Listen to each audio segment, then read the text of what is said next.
Our quiet suburban street had always been the kind of place where the most exciting thing to happen was a new mailbox installation or a particularly heated HOA meeting about fence colors. So, when the first black SUV turned onto the street, I barely glanced up from my coffee. But then came the second, the third, and suddenly, the distant wail of sirens grew louder. A cold knot of unease tightened in my stomach. Something big was happening.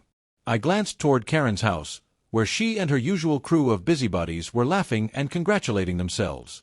They had spent the entire afternoon gloating over their latest victory, removing what they called an eyesore from the neighborhood.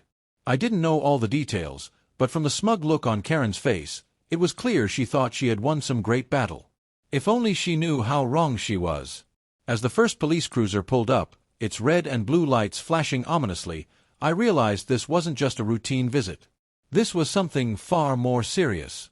My pulse quickened as I grabbed my phone, my fingers trembling slightly as I pressed record. Whatever was about to go down, I wanted to have proof at first. Karen seemed unfazed. She was used to being the one in control, the self-appointed queen of our HOA, the one who made the rules and decided who was welcome and who wasn't. She marched forward, her arms crossed over her chest, her usual sneer firmly in place. "What is all this?" she demanded, her voice carrying that signature mix of condescension and irritation she reserved for anyone who dared challenge her authority. The officers didn't answer. Instead, they stepped aside as the doors of the sleek black SUVs opened in unison.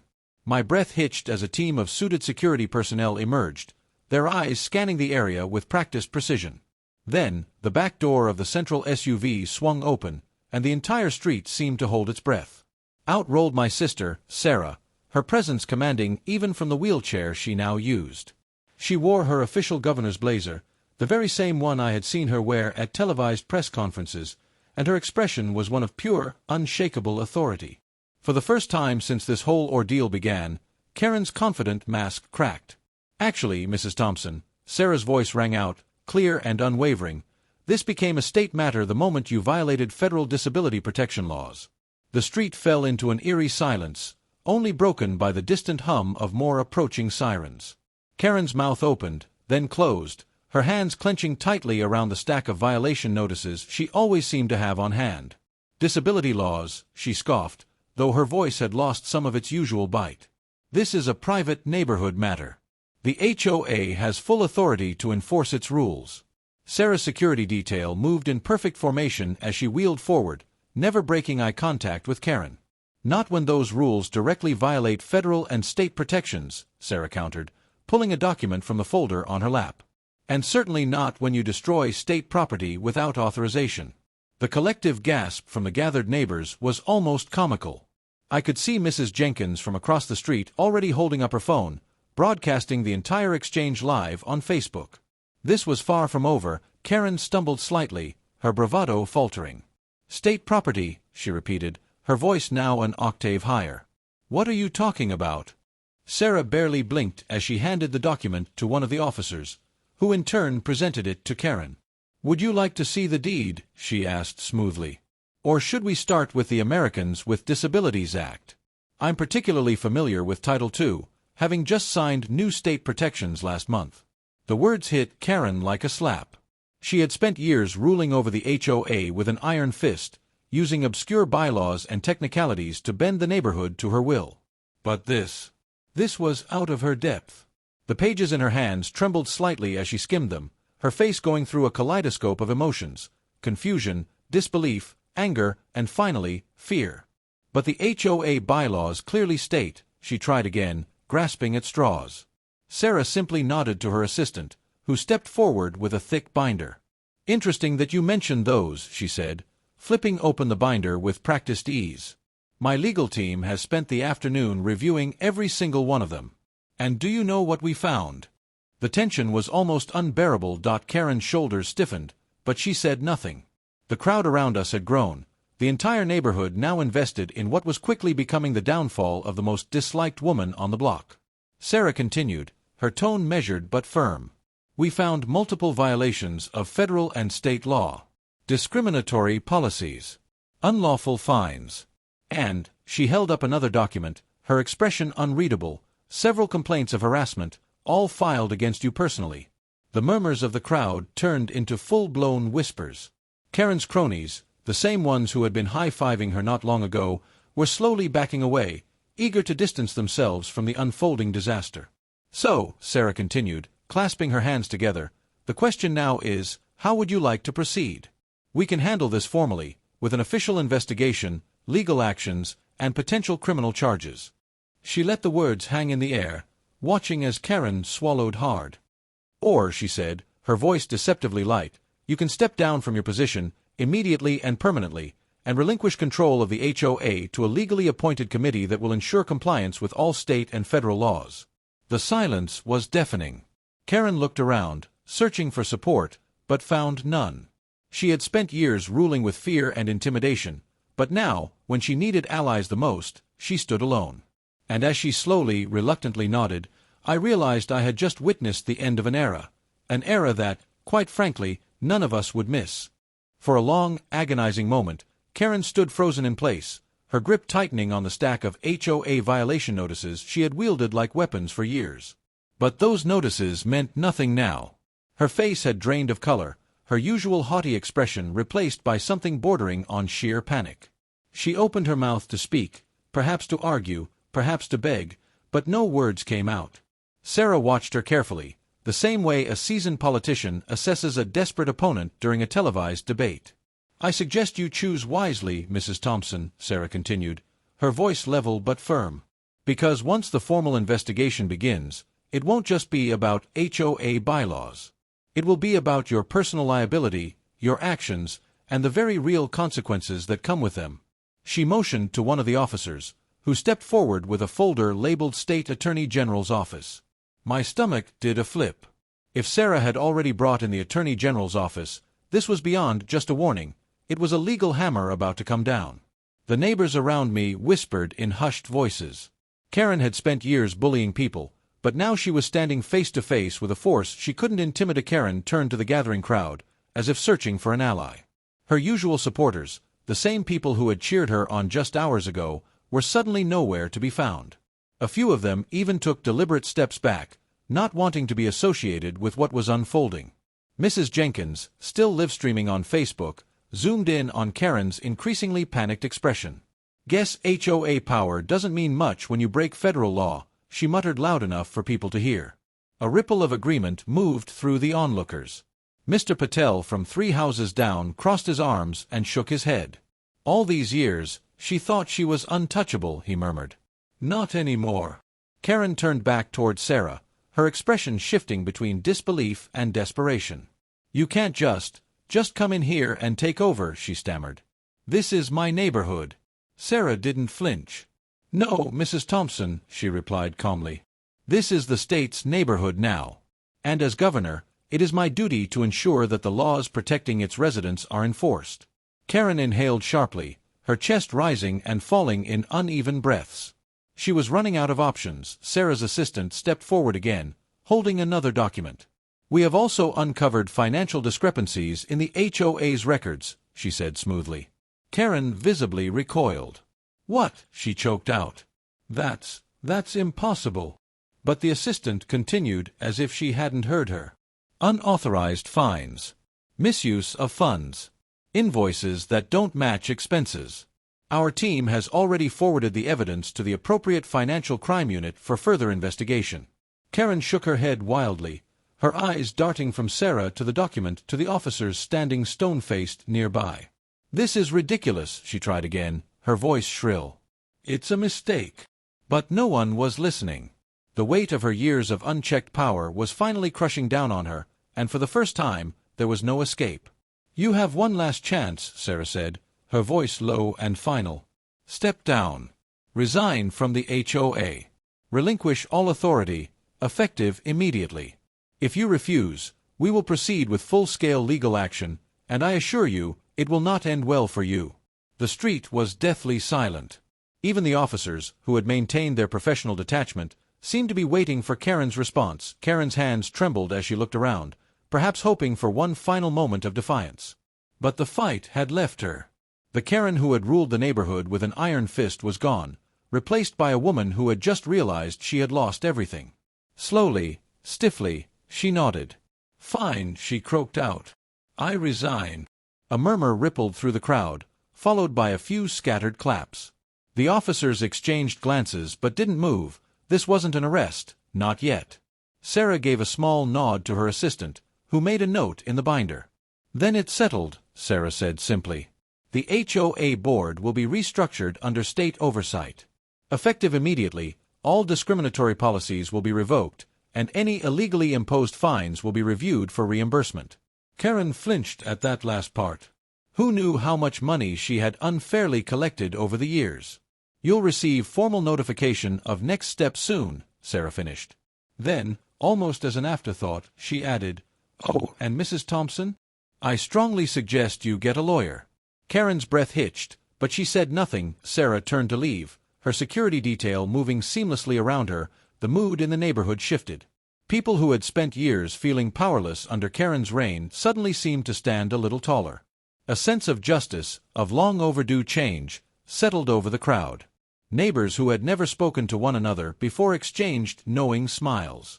Mrs. Jenkins, still live-streaming, grinned. "And just like that," she said into her phone, "Karen's dictatorship is over." I glanced at Sarah, who was already being ushered back into the SUV, her job here done. She caught my eye and gave me the smallest of smirks, one that told me she had enjoyed this moment just as much as the rest of us. As the black SUVs pulled away, leaving behind a stunned Karen and a neighborhood on the brink of change, I couldn't help but feel it, too. The reign of Karen was over. And for the first time in a long time, our street felt like home again. The biggest surprise came yesterday when I got the official call from the governor's office.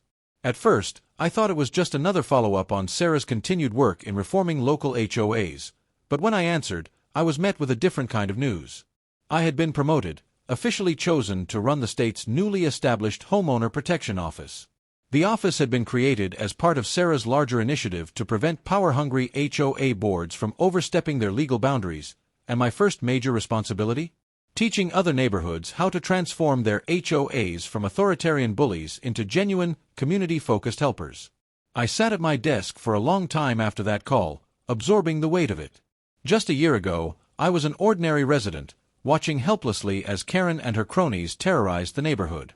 Now, I was in a position to ensure that no other communities would suffer under an unchecked HOA like ours had. It was a surreal moment, one that felt like the final, undeniable proof that everything we had fought for had truly made a difference. Looking around the neighborhood now, it's almost impossible to believe how much has changed in just a single year. Gone are the days of secret whispers and fearful glances whenever Karen walked by. No more random fines showing up in mailboxes for things as petty as overgrown grass or too many decorations. The oppressive atmosphere that once weighed on our community has been completely lifted, replaced by something so simple yet so powerful: freedom. People actually talk to each other now, real conversations instead of forced pleasantries. Neighbors help one another, not because they're afraid of an HOA reprimand, but because they genuinely care. And most importantly, people no longer live in fear of losing their homes over ridiculous HOA power plays.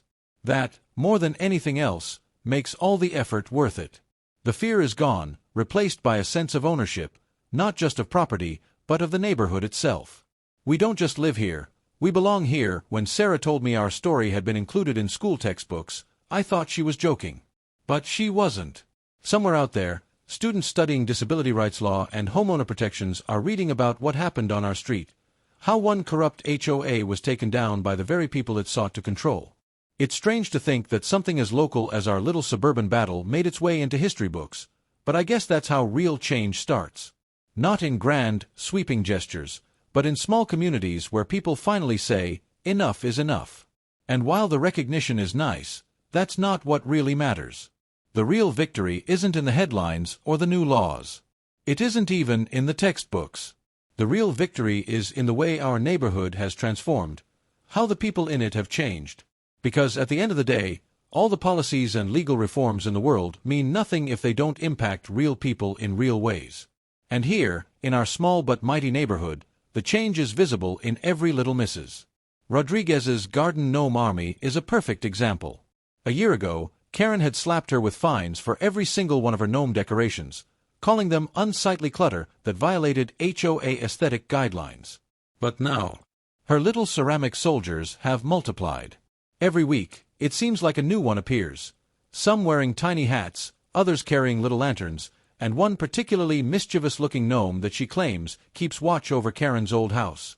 No one dares to question her now, and honestly, seeing that ever-growing army makes me smile every time I pass by. And it's not just her. Kids play freely in their front yards now, something that was practically unheard of before. Parents used to keep them inside, terrified of receiving an HOA complaint about noise violations or unauthorized toys left outside. No. Bikes, soccer balls, and sidewalk chalk drawings are everywhere. Laughter rings through the air like it belongs here, and for the first time in a long time, it truly does. Karen's old house finally sold last week. I'll admit, there was a morbid curiosity about who would move in. Would they be just as power-hungry? Would they try to re-establish the old HOA ways? But the moment the moving truck pulled up, my worries disappeared. The new family is the exact opposite of what Karen would have wanted. 3 kids, 2 dogs, and a grandmother who uses a wheelchair. And the best part? The very first thing they installed wasn't a new lawn or an elaborate fountain. It was a wheelchair ramp. I held my breath, waiting for someone to complain, but no one did. Instead, 5 neighbors showed up to help them unpack, offering meals, extra hands, and warm welcomes. That was the moment I knew, we didn't just change the HOA. We changed minds. And that kind of change, that's the kind that lasts. Watching the new family settle in, I realized something. This wasn't just about Karen or the HOA anymore. This was about us, about a neighborhood that had finally reclaimed itself. The battle we fought had been exhausting, at times even demoralizing, but standing there, seeing kids laughing, neighbors chatting freely, and people helping each other without fear of punishment, I knew it had been worth every second. This is what a community is supposed to be. Not a place where people tiptoe around in fear of breaking arbitrary rules, but a place where people look out for one another, support each other, and celebrate each other's differences instead of policing them. It's easy to take something like that for granted, until you lose it. We had lost it for years under Karen's reign, but now, piece by piece, it was coming back. The simple act of helping a new neighbor move in had become a symbol of everything we had worked for, a neighborhood built on kindness. Not Coney. Think back to how it used to be, how Karen had turned what should have been a peaceful suburban street into her own personal empire. The fear she created was so deeply embedded that even now, months after her downfall, I sometimes catch myself expecting a notice in the mail for something ridiculous, like parking my car an inch too far to the left. The trauma of living under that kind of scrutiny doesn't just disappear overnight. But with every small victory, every porch light left on past curfew, every holiday decoration that stays up a little too long, every child's toy left out without consequence, that fear fades a little more. That's the real victory. Not just changing the rules, but changing how people feel, how they live, how they breathe in their own homes. And for the first time in a long time, we are breathing easy. One of the most rewarding parts of my new job is speaking to other communities dealing with the same struggles we once faced. We weren't the first neighborhood to suffer under an oppressive HOA, and we won't be the last. But now, we have a blueprint for change. I've spent the past few weeks meeting with residents, answering their questions, and walking them through the steps we took to reclaim our rights. It's shocking how common our story is. Across the state, and even the country, so many neighborhoods have their own Karen, their own unchecked HOA board abusing its power. The difference now is that people know they can fight back. They don't have to accept things as they are. And that knowledge, that's power. The same way Karen once used HOA bylaws as weapons, we're now using state laws as shields, protecting homeowners instead of punishing them. I sometimes wonder what Karen thinks about all of this. Last I heard, she had moved to another neighborhood a few towns over. I can only imagine how difficult it must be for her to live without the authority she once wielded so mercilessly. But in the end, it doesn't really matter. Karen is gone, and she is never coming back. What matters is that her story, our story, is now a warning to HOAs everywhere. Abuse your power, and you will lose it. I have no doubt that there are still people like Karen out there, clinging to their outdated notions of control, but the world is changing. The era of unchecked HOA rule is coming to an end, and I'm proud to be part of the movement that's making it. As I sit on my front porch, watching the sunset paint the sky in shades of orange and pink, I feel something I haven't felt in years: peace. There are no lurking HOA spies, No threats of unjust fines, no whispered warnings of Karen's latest vendetta. Just the quiet hum of a neighborhood finally at ease. We fought for this. We earned this. And we will never let it be taken from us again. I take a deep breath, listening to the sounds of laughter in the distance, the barking of happy dogs, the rustling of leaves in the evening breeze. This is home. Not just a house, not just a street, home. And that's something no HOA, no Karen, no outdated rulebook will ever take away from us again.